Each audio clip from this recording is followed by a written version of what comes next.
Hey, want to skip those ads and get early access and bonus episodes of all Banana for Scale shows? Hop on over to truestory.fm/join and discover all the cool perks that come with being a member of the Banana for Scale family. Coming up, we put that movie, Mrs. Firefox, on a bagel.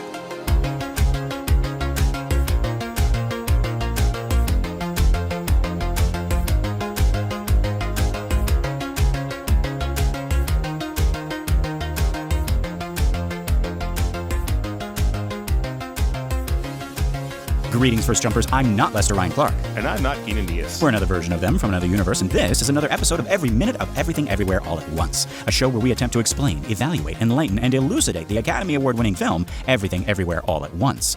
Okay, so our minute begins with Waymond answering the door. And it ends with Evelyn remembering that movie, that movie. Raccacoonie. I love that movie. Yeah, that movie. Yeah. But let's get to the top of this minute. You'll remember Evelyn, Alpha Waymond, and a very villainous-looking Alpha Gong had barricaded themselves in the office of who I mistakenly thought was Heath Pegseth. But turns out, according to this little nameplate, it is actually Dick Long. Then someone comes on knocking. Turns out it's not What? If Dick Long's office is a-rockin', you don't come a-knockin'. That's absolutely true. Right? I didn't even realize. But it turns out it's not Jobu, but our Joy. And so both the alphas peace out, leaving Evelyn once again to deal with this new problem by herself. Our Waymond regains control of his body, and he goes to answer the door as Joy continues to knock. And I love how we open this minute. He has left the frame. Evelyn is alone. She is watching as her husband goes to open the door, and she decides that she is going to take action. She backs away slowly and sort of puts her hand up as if to say, don't move, wait right there. Waymond doesn't see her. This is purely involuntary, but I love how Michelle Yeoh is showing us with her body movements that Evelyn is deciding to take charge. She's like, I need to be the new alpha now, but oh God, what do I do? It's cute. It's funny. It makes us cheer for her like, yay, she's doing it, even if she doesn't yet know what the hell she's doing. And she dashes off out of frame to find something to help her. This made me think of when they were like hiding from Deirdre and she found that like fun little pen, thinking she was going to use it as a weapon, to help Alpha Waymond. But yeah, our Waymond is saying, okay, be patient. This is heavy. I really like that. It recalls back to the moment where he's stuck behind the big filing cabinet when he's running from Deirdre. Like, as Alpha Waymond, he apparently has just slammed this book, this little desk down with all the books on top of it to barricade themselves, like super easy. But now that he's our Waymond, he's like, oh God, this is super heavy. Like, who could have put this here? Yeah. So once again, it's a reminder that he is a different person now. And he's gone back to his his way that Waymond has of like narrating every little thing he does. Yes.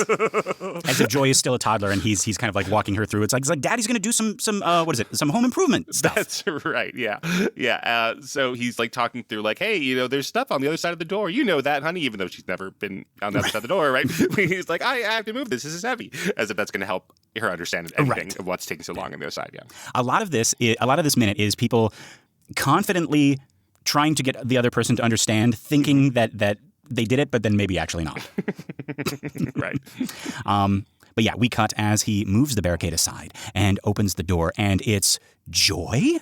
What are you doing here? But no, Waymond says pretty much just that. He says, Joy, why are you here? Actually, now that you mentioned the other thing, it does sound like, and on the other side of the door, Joy, is you. Why are you here? But yeah, she answers with, I have no fucking clue. As she comes into the room, Waymond responds with, hey, gentle language. And the rhythm of that feels so natural. Like this is something he's said to her 100 times, probably as, she and Evelyn are fighting about something and he's sort of like in the middle trying to referee, Yeah. And one of them lets slip like an F-bomb or, whatever. And he's like, hey, gentle language, right? Oh, yeah. Penalty, or whatever. Oh, yeah. Yeah, referee. Yeah, I tried to see if that is like a self-help term or anything, gentle language. I couldn't find anybody like, with capital G, capital L anywhere. I just saw a bunch of people talking about softening language in general ways or gentle language in general ways. But because I was trying to see, like, is that something that Waymond has invented, like that term, like in that household? Or is it something they might have heard from a counselor or a teacher or something like that? But yeah, it does seem to be a Waymond term. I like that. Yeah, because it could be one of the, I actually like both options. Like it could be, it's like, hey, remember what the counselor said, and then give like a, I don't know, like some kind of like acronym or something like that. Right. And it's like that's something that we practice in the home now. Or it could be something that he invented, so he's kind of like building some vocabulary for how the family communicates now. Right. And again, like in his third language, like how I was going to put it, because I know there is a movement away from like saying, hey, that's a bad word, and just like, hey, that's a bad word. There's no discussion here. Like, there's no like reasoning about, hey, well, why is it a bad word? It's just bad, right? Yeah. So instead, I could imagine Waymond developing this parenting style where instead of saying like that's a bad word, saying like let's use gentle language, right? Because it's like that that leaves it so that the word is still applicable in other situations, but like in this situation when we're having a discussion with another family member, it's like let's use gentle language, right? Not harsh language. So this is not bad language; it's harsh language, right? And we're not using good language; using gentle language. Yeah. Just wait a minute, this is fucking heavy. Right, that's an appropriate thing to say. But I can't imagine Waymond swearing, actually. Right. It's like even when he's all by himself, Right, exactly. Stubbing his toe. Yeah. It's like, Mr. Side of the Bed, that wasn't very nice. That's not a very nice stub, Mr. Side of the Bed. Let's see. In the script here, this scene is a lot of very tiny little language changes from the script. I got a couple, more than usual. But so we drop this line here. He says, "Gentle language. I'm sure there's a very good explanation for all of this. Wow, very cool clothes." Because he sees Joy in the golf outfit. Yeah, I was gonna make a comment. It was like, it's like I wonder what Joy thinks. Looking down, it's like, why am I wearing this blue and pink golf outfit? Yeah, she doesn't golf. Yeah. Yeah, Joy doesn't golf. No, absolutely not. Right? I don't think so. No, she'd probably be more at home in the wrestling outfit and the golf outfit. Maybe.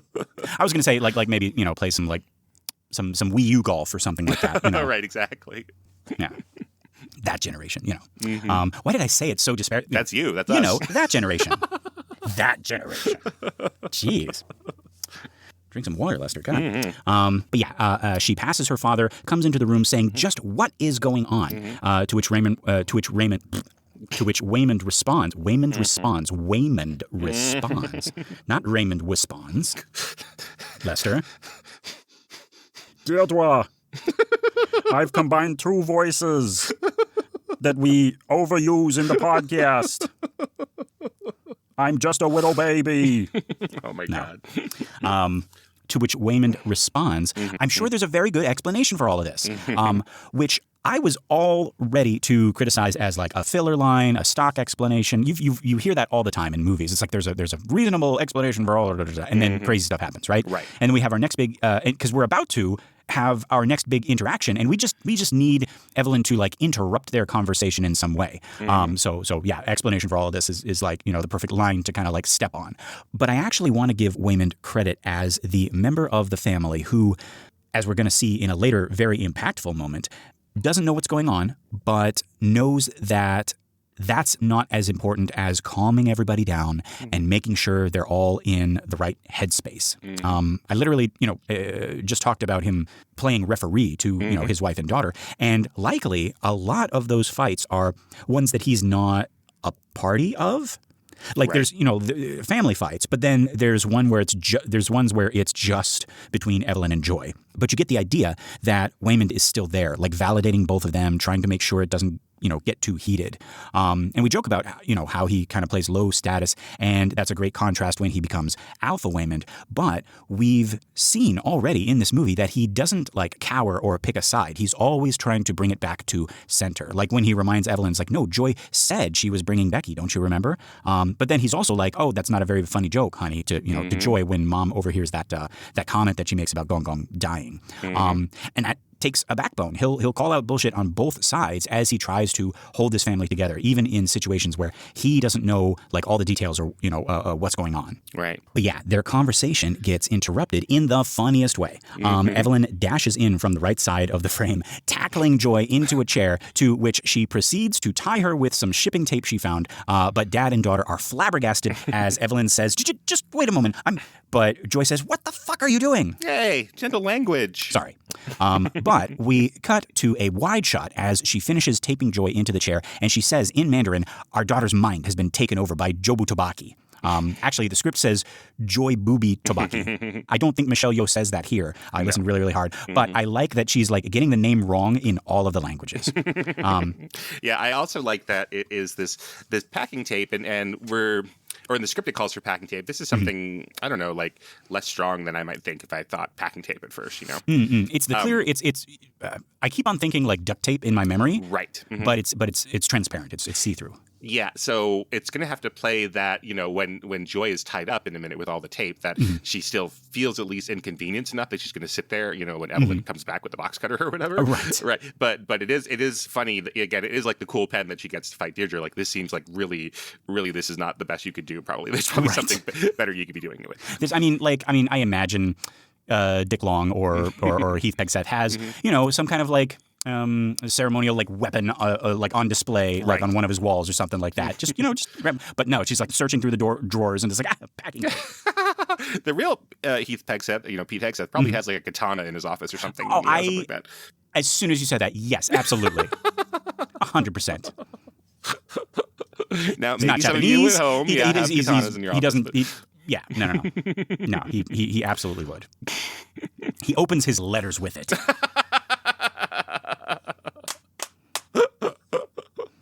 That's right. He specifically doesn't let the receptionist or his assistant open them. He's like, no. I've got Hattori Hanzo's steel for that. And because of that, they have to keep on replacing his desk because his aim is not that great. Oh, I see. So he doesn't, as I might do if the only thing I had was a katana, to hold the katana in one hand and then move the letter over the blade. No. He's not going to this is an excuse for him to use the katana. Right. So he's gonna open that letter like it is an enemy at his mercy. That's right. The neck of his enemy. Yes.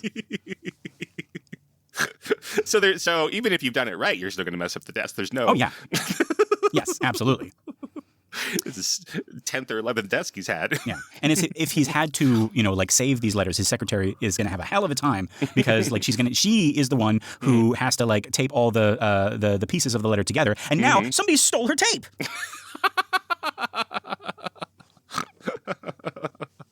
Yeah. Yeah. So, anyways, I like that she's come back and this is her big plan is to rush back with this very clear tape. But again, looking forward, in the next couple of minutes, it seems like Joy is basically just complying, not that she's actually taped in. Yeah, Right. I have a something to say about that. It occurred to me as I was watching today. Yeah. Right.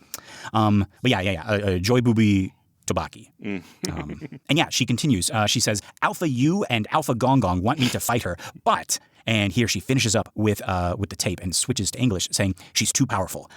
I love all of this. I love how invested she is in the multiverse now. I love her attempting to explain it to them, saying Alpha U and Alpha Gong Gong, which is exactly how she says it in Mandarin. It's Alpha Ni, which is a way to say you. So it's funny in both languages. Love all of this. Love how she's going to get frustrated as she continues explaining and can't quite do it. What do you think? I don't think I've ever really picked up on the absurdity of that line before until we were watching it line by line of Alpha U. Yes. How she I think that line is just so funny. Alpha U. Yes. and geez, it's great how absurd the movie is getting and how all of that makes sense to us. Yes. It's pointing out how far we've come by the end of this hour, oh, this all makes sense to us so well that we can get someone doing a bad explanation version of it that we're in on it. Yes. It's funny because she's explaining it almost kinda and she's making some mistakes and we're that's funny, but the whole thing is funny. Right. But yeah, I think Alpha Waymond would be impressed by this, by her taking the wheel and trying to explain this to them, just like how he explained it to her. But our Waymond is not impressed. We cut to him as he says, 你在说什么? What are you talking about? In this tone, he is not worried that she's gone crazy. The tone sort of feels like what are you getting at? What point are you trying to make? Because the way you're going about it is crazy. Again, it's being that referee. Whatever this is really about, you don't have to go to these lengths. Is what I hear in his tone. And from the chair, Joy says, "Are we all having a stroke?"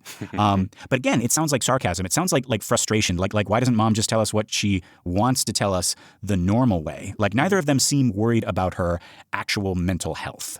Yeah, and I do like that line from Joy because again, she can criticize Evelyn, which is fun to do, right? Like that's how this family operates is, oh, mom's the crazy one, and we could talk about mom to her face about how crazy she is. But she did just show up in a hallway in a building she's never been in clothes she doesn't remember ever putting on. Right. So it's not like she can entirely just criticize Evelyn at she the can't moment. blame Evelyn for being in the golf outfit. Yeah. Right. Yeah. So are we all having a stroke? Right. Yeah, I like that. And I think that goes to what you were talking about before, where she's not freaking out about being tied up. Right. Again, if we want to go the ADHD route, there's a version of this where every time Evelyn gets a new idea, she's like so excited about it that it's hard for her to explain it to the rest of the family, and she might like set up this like elaborate thing, and it's like, oh look, it's like this, I thought of this last night, and I was working on this thing, and I can't find like any like hard indication of this in the rest of the movie, or I can't think of any right now, but like that might be a possibility that she has gotten excited, like this excited about projects before, and Joy and Waymond have had to like struggle to like keep up.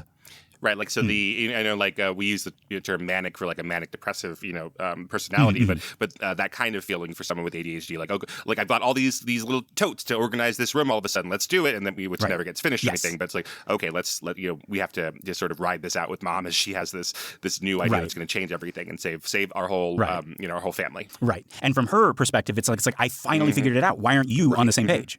So we don't know. This might be like more of a common occurrence than we first thought, and that's why they're not like okay, let's just calm down, put away the tape, or they're not freaking out like that. Yeah. I mean, we do have some glimpses of that in their house, right? And again, not that it's called out in dialogue or anything, but something like here's all these little different ways of organizing these different cubes everywhere, and let's put in the security camera footage, and let's do that now, and let's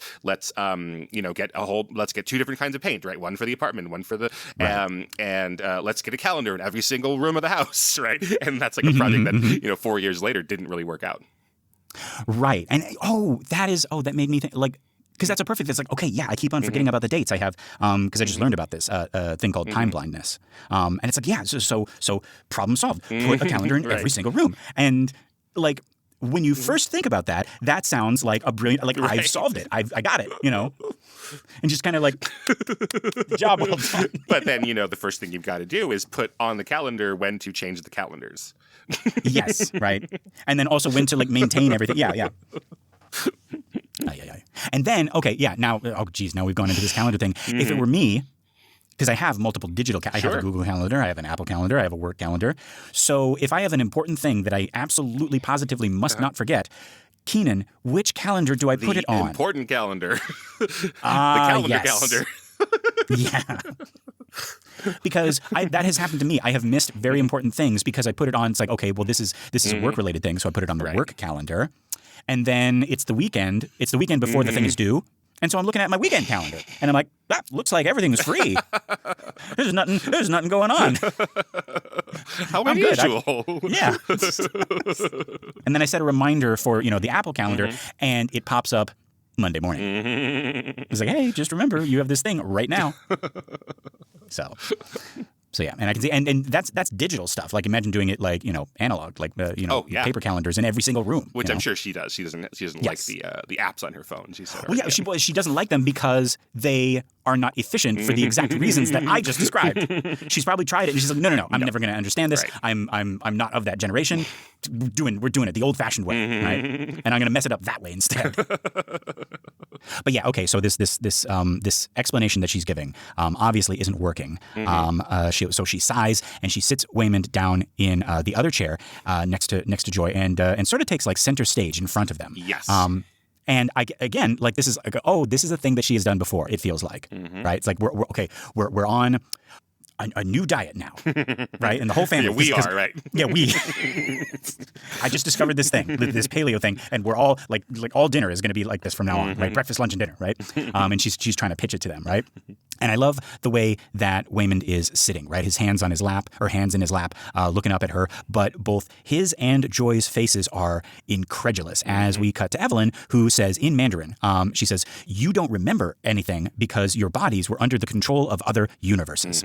And I think we said this before, but what a great way, just in case people in the audience still don't understand, to bring them up to speed by having Evelyn, who is also learning about this bit by bit, attempt to explain it to other characters in very simple terms. Like, what a great, like, baked in but also like hidden insurance to make sure that the audience understands everything, right? Have the character who's learning the thing teach it to someone else in a bad or funny way, right?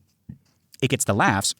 And it also makes sure that, like, we're all on the same page. Brilliant. Yeah. And the cherry on top of all of that, we cut back to their faces, and they haven't changed from that incredulous look before, right? It's like perfect comedy beat. It's like, and there's the explanation. Cut back to them, and it's just like, ugh, right? Right. Nice visual cue that this is not working, probably making it worse. Right.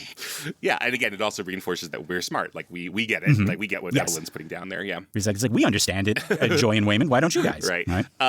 Yeah, this podcast I like listening to called Stuff You Should Know. It's very popular podcast, like very frequently in the top 10 and downloads. But like, when they have to do a science one, because it's a general information sort of thing. So they'll do history and they'll do true crime and whatever. But whenever they have to do a science one, they say that they teach it to themselves by like looking up kids science YouTube videos, like for like 8-year-olds. So explain gravity to an 8-year-old. And okay, there we go. Now we can get it. Yeah, because otherwise it's like impossible. Right. Yeah. But I'm also thinking about it as you're talking about it, like, I think that oftentimes as a review, it's this fun thing we do for little children is we might like have a puppet who learns the lesson wrong. So like the puppet will say like, oh, so this is how gravity works. Just the taller something is, the more gravity it has. And then the kids will go like, no, you fucking idiot. Right? It's the more mass you have, the more gravity. Oh, I'm so silly. It's the more mass. We're smarter than the puppet. Right. This dirty fucking puppet that lives in the cabinet here in the classroom. Yeah. Yeah, there was a science show. I can't remember if it was before Bill Nye the Science Guy or just like kind of like in tandem with it, called Beakman's World. Do you remember Beakman's World? I remember Beakman's World vaguely. Yeah. Yeah, and Beakman, unlike Bill Nye, who is awesome. He had to have some helpers, and the helpers were the ones who got everything wrong, and then he would correct them. One of the helpers was I can't remember if it was, I don't know what's, I think the joke started out that he was a guy dressed as a lab rat. But like in the show, he was a lab rat. But then it just turned into, hey, I don't know anything. I'm just a guy dressed as a lab rat. Oh, he's not a rat? I don't think so. I think he is canonically, literally a guy like a lab assistant or something dressed as a lab rat. Oh my God. And Keenan, I don't know if you have already looked it up. Do you know this guy dressed as a lab rat's name? No, I'm just seeing pictures of the guy dressed as a lab rat. See if you can find it. The name of the rat? Yes. Let's see here. Well, of course, his name is Lester. What do you mean, of course? Lester the lab rat. Yeah. In a running joke, that was great. Growing up, you need some positive Lester role models out there. I do. Yeah. So whenever Beakman is trying to explain something, like how acids and bases work, or how volcanoes work, stupid idiot fucking Lester chimes in with his stupid dumbass shit, and then Beakman's like, "No, idiot," and then he tells us how science really works. Yeah, don't trust anyone named Lester. I guess. I guess. This is Beacon's world. Oh, geez. Yeah. Yep. Couldn't be another doctor. Couldn't be another scientist that is just not up to speed on these things. No. It has to be a guy dressed as a lab rat. Yeah, this here says that sometimes the joke was that people assumed he was a rat, but he's really a guy in a suit. And sometimes the joke was the opposite, that people assumed he's a guy in a suit, but he's really a rat. Wow. Yeah, so they just kind of like went back and forth. That's a good bit. Yeah, it is. Yeah, Lester. Yeah. Yeah, between that Lester and Lester's Possum Park from a Goofy movie. And this Super Nintendo video game called Lester the Unlikely that I got for Christmas. Yeah, Lester look that up. Unlikely. Oh.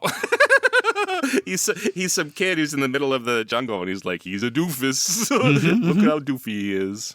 Yep. Yeah, it's great. It's awesome. Yeah. I think the most recent Leicester that one would want to emulate would be like the Earl of Leicester back in Shakespeare's time. Oh, I don't know him. Yeah, nobody does.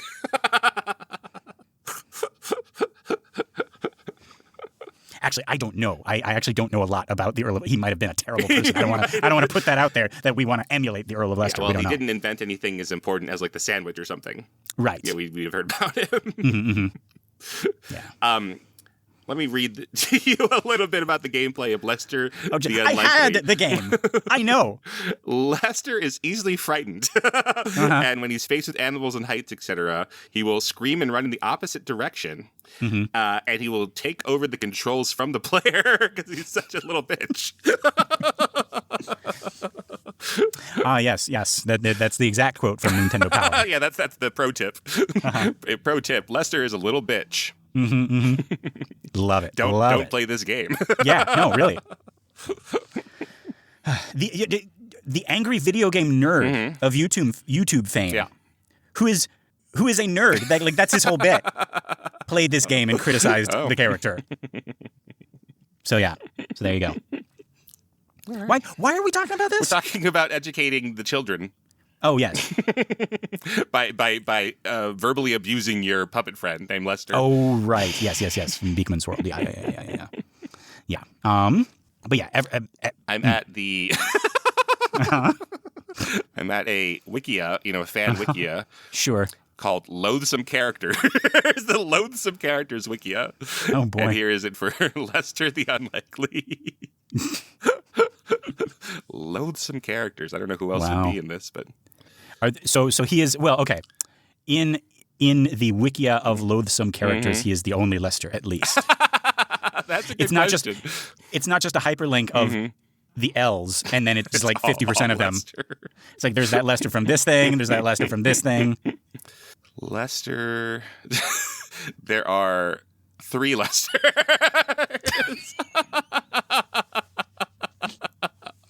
Lester the Unlikely, Lester Crinklesack from the Cleveland Show. Great. And Lester Awesome. Hey! Lester Awesome is the main character of the short-lived Canadian television series rated A for Awesome. He's the leader of Team Awesome. Well, there you go. All right. But wait, it's in the Loathsome Characters wikia? Well, I was going to stop reading there. Oh. Why Lester the Awesome should be rated A for awful instead. He's a clone of Jimmy Neutron. Oh, boy. He manipulates his friends. I see. Screechy and aggravating voice. So a clone as in, like, not like story-wise a clone, but like they just copy-pasted. A rip-off, yeah. Yeah, I see. Great. But yeah, maybe Lester Awesome. That's who you should be. Sure. Yeah. Anyway. But yeah, so this explanation by Evelyn, and Evelyn doesn't have a Lester that she can just like poke fun at. Right. It's like, no, you idiot, it's not time travel. Right. So she's all by herself, but she perseveres.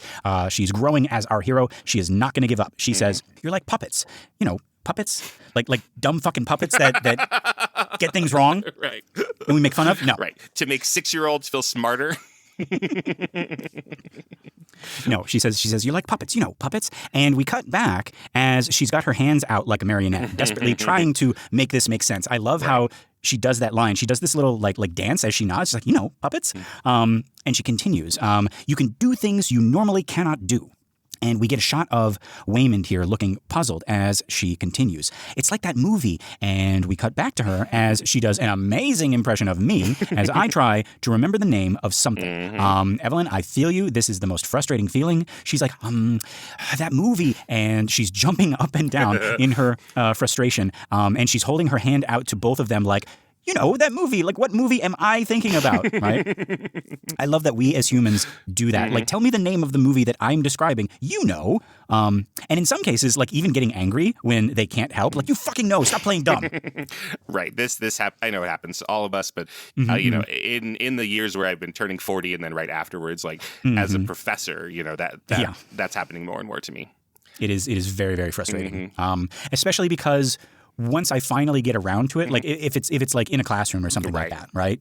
And I'm like, and I can't remember the name of like, I don't know, like a Star Wars character or something. And I'm not talking, Jaborg McGorgan.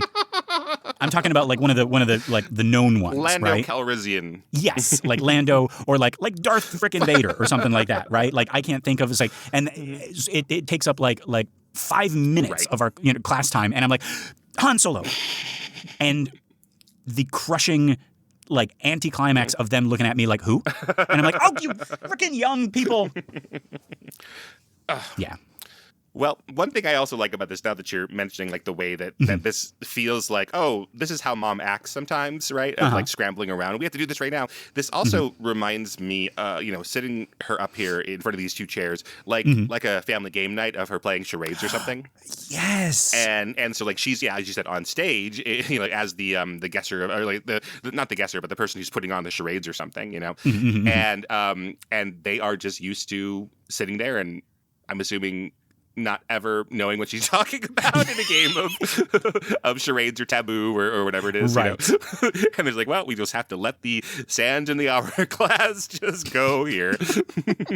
And it's gonna be something like simple, but she has thought of like an overly complicated. Because again, this is my ADHD. It's like oh, I'm making connections that don't need to be made to talk about this very simple thing, right? And I'm gonna like go into like if it has to be, it's like I'm talking about like it's like oh it's a movie. Name of the movie is Frankenstein. Any normal person would just walk like Frankenstein, right? But I would be like and I would try to reenact Mary Shelley and the other writers in that little cabin, thinking of something. That would be my thing. Right. And people would be like, what are you trying to, and then finally after 15 minutes, I'm like, it's Frankenstein. Don't you get it? There's Percy Shelley and there's, Bram Stoker. He's not there though. The other guy, what's his name? The other guy. Raccacoonie. But yeah, I can see Evelyn doing that. It's like, no, it's Barbie girl. See? And then just going off on, on this like third or fourth like association thing, right?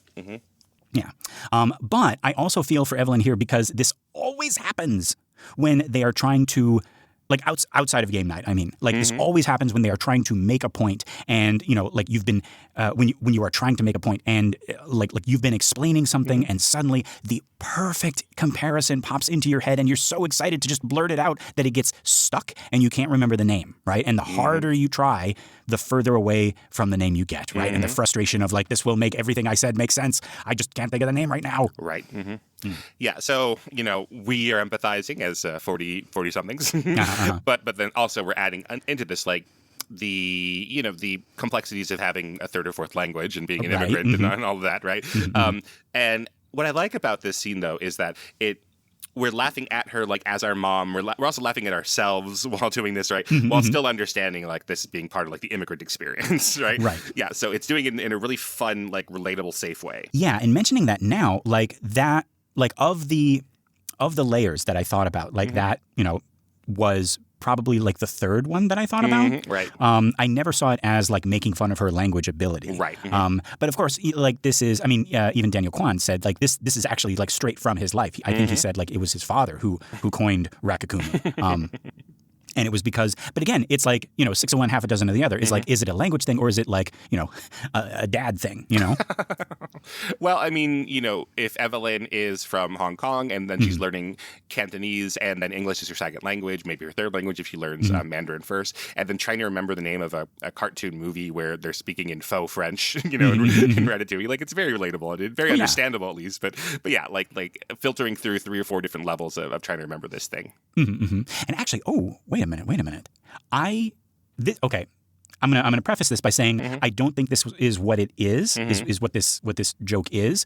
But you know how in some languages they will describe an animal differently by saying it's like a modified version of another animal, like the word for bat in German is Fledermaus, so it's like a flying mouse, right?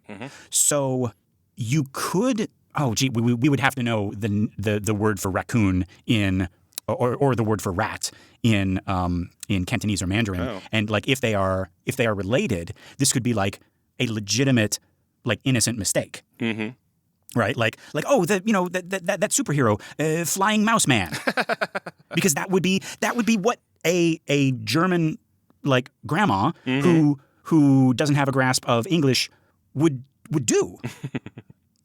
I'm seeing that it might be washing bear in Cantonese, Oh, okay. No. which makes some sense. Yeah. Washing bear.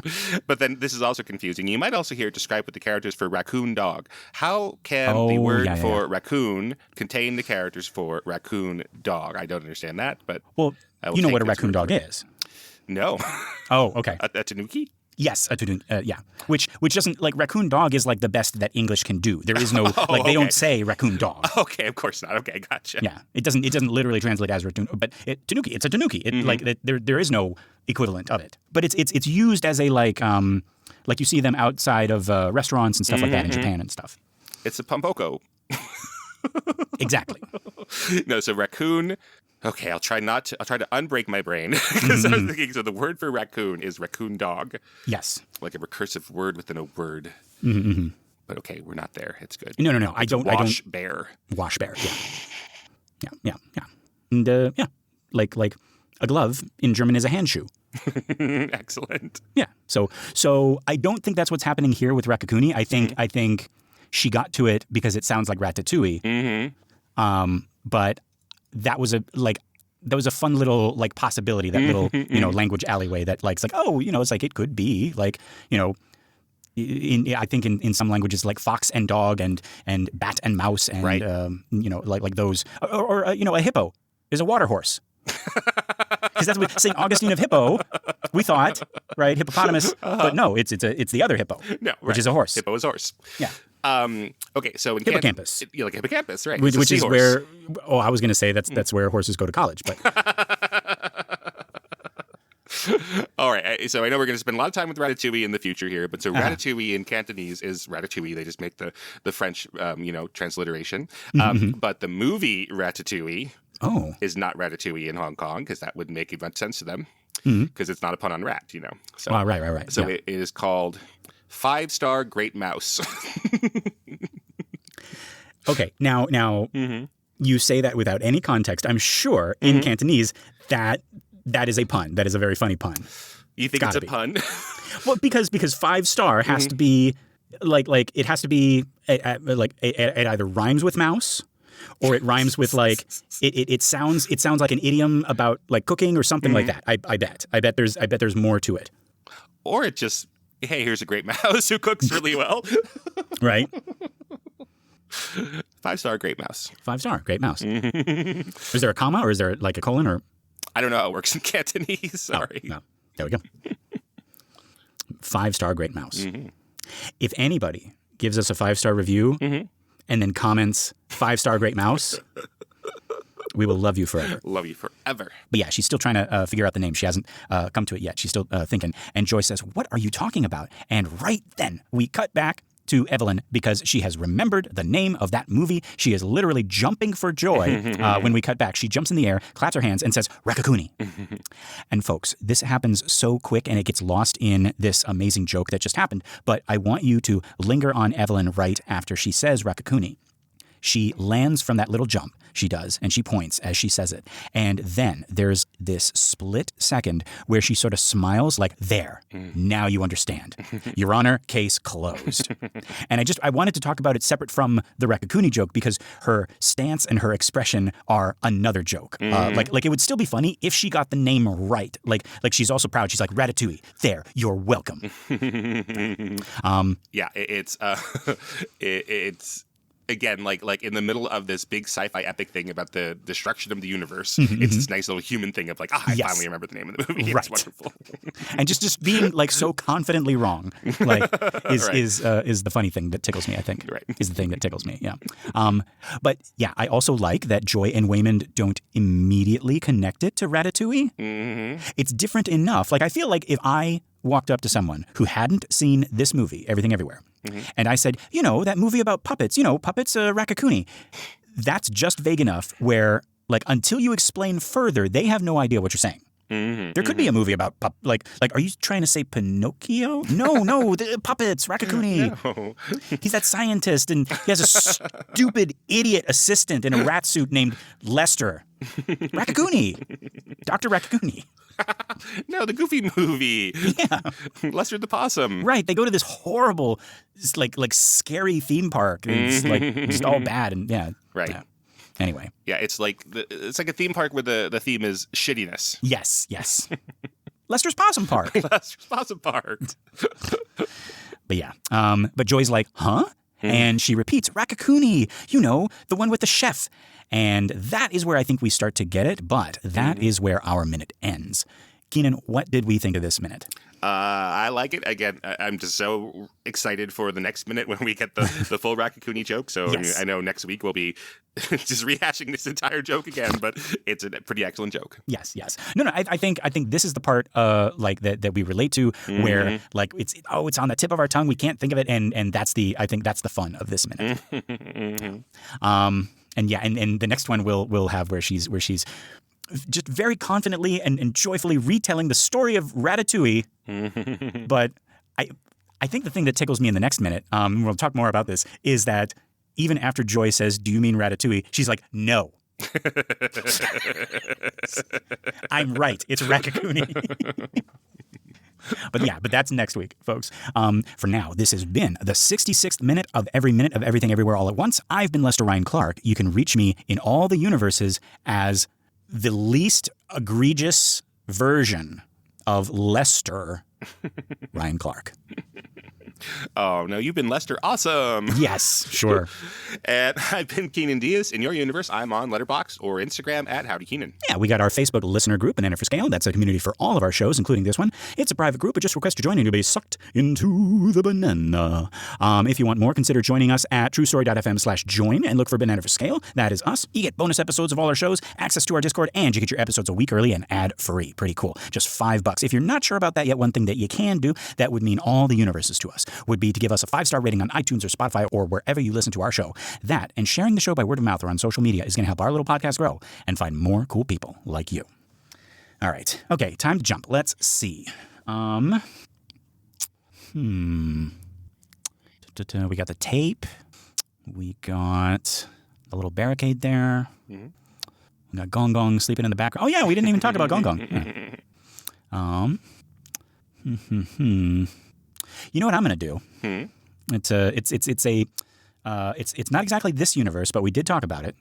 I'm gonna jump into the Beekman's World universe, and I am going to replace the Lester in the rat suit. Luckily, I have my own rat suit. All Lesters have them, if you didn't know. And when Beekman corrects me. Actually, no. And when Beekman asks me what I, the idiot, stupid, rat becostumed Lester, think stars are, I'm going to say, well, Beekman, I think they're giant balls of gas burning billions of miles away. And I'm going to fold my my man rat arms, and I'm going to look at him like, yeah, now you figure out the next fucking thing to say. Oh, Beekman will look directly into the camera at that one.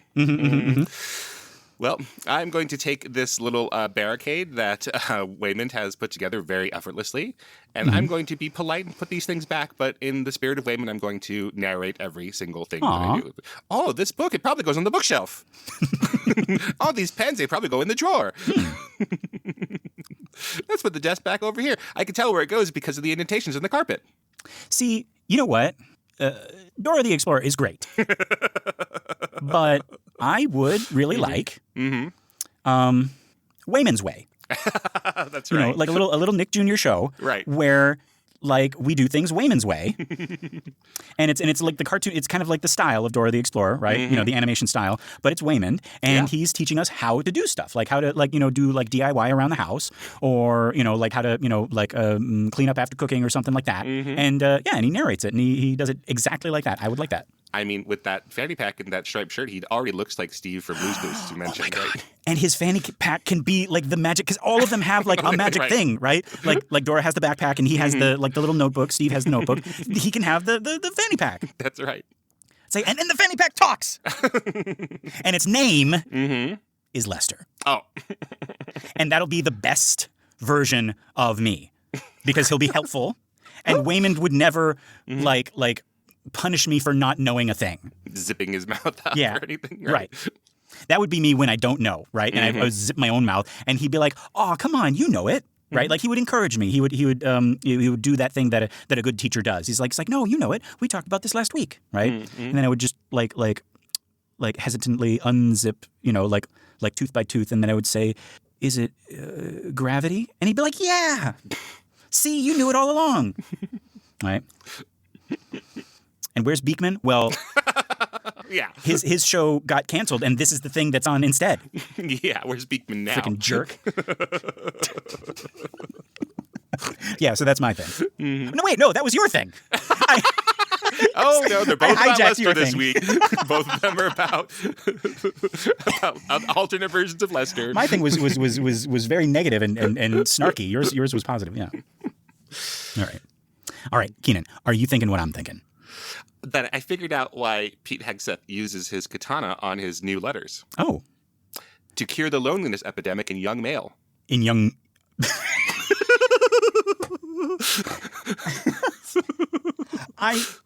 Okay, that was so good. That without even thinking about it, I was about to say, you heard me about to say it and say, you mean young males? And then I realized. You know what that is? What's that? That's a Lester Ratsuit move. Beekman, did you mean to say young males? No, you fucking idiot. No, it's a pun. Get back into your adult-sized rat cage. Yeah, don't let anyone see it till next week if you're lucky. And play your one stupid SNES video game that I bought you. All right, folks, until next week. 1, 2, 3.